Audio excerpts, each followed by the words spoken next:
I think for the most part, the extended editions are great if you're just a Lord of the Rings fan and you just get more of what you love.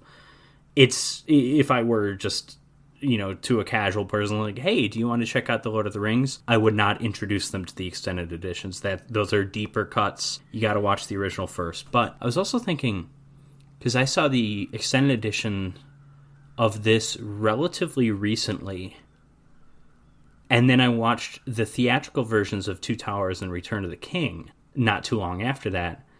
And I'm going to say, first of all, as good as the extended editions are, and as fun, as enjoyable, as faithful to Tolkien's works as they are, they kind of did everything right in terms of trimming what they did from the extended edition into the theatrical version.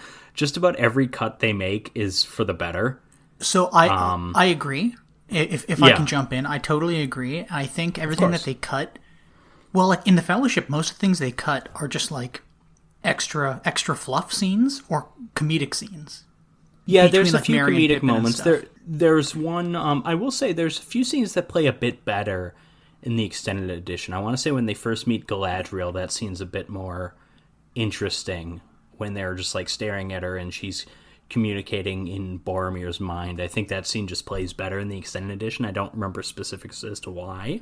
I think it's the same scene. I don't think anything was added there, but I could be wrong. Okay, so maybe I'm wrong then. But then, as a fan of Lord of the Rings, I don't believe this is in the theatrical. I've had an argument with a friend for years about this, so I'm going to look out for it. But I believe it's only in the extended when they get into Moria. Somebody is asking Gandalf what they mined in Moria, and somebody holds a torch down and this wall of mithril lights up, and it's the same shirt that Bilbo gave Frodo. And Gandalf says something like, oh, it wasn't in gold or gems that they made their riches, it was in mithril. I'm almost positive that's in the extended and not the theatrical. But stuff like that was stuff that somebody who read the books would enjoy.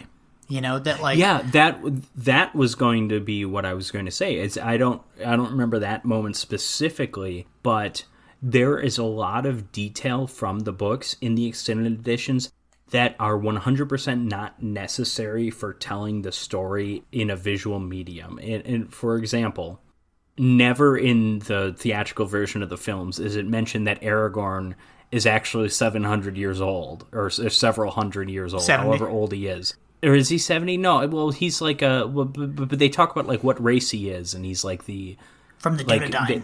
The Dunedain. They go into detail in that in the extended editions, and that's a big part of the books, but it's 100% unnecessary for actually just telling this story. Yeah, that's deep lore stuff. You don't need it to just tell an A to B to C story. Well, the thing is, in Tolkien, an A to B and a back to A story, because that's obviously Tolkien's big thing is the journey home.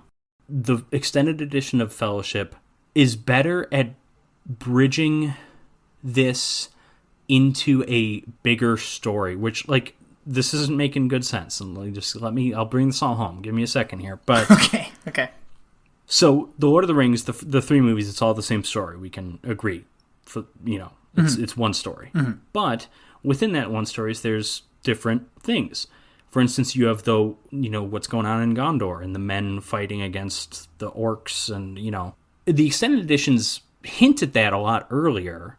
Whereas when you're watching the theatrical versions, it kind of shows up at the end of the Two Towers when Faramir takes Frodo and Sam to the kind of the ruins of Osgiliath, but really it's not fully developed until Return of the King, and then it kind of seems like it's coming out of nowhere, and it's like, oh, I thought we were just worrying about this ring. There's also been this other war going on, and even though the two things are related, it still feels a little bit like, oh, we're just kind of coming up with this now. The extended editions sprinkle in little lines of dialogue and stuff that make it clear that there's bigger stuff going on outside of these 9 characters. And I think in that sense, that's one of the ways the extended edition, I don't want to say is superior, but that's one of the things that it kind of does a better job of. But no, so I do agree with you, and I do agree that the extended just kind of sets up the world a little better and lets you know that things are happening. But just a little bit, yeah. Is it worth the extra 2.5 hours or however much longer they are? Probably not, but there's some nice touches there. No, exactly.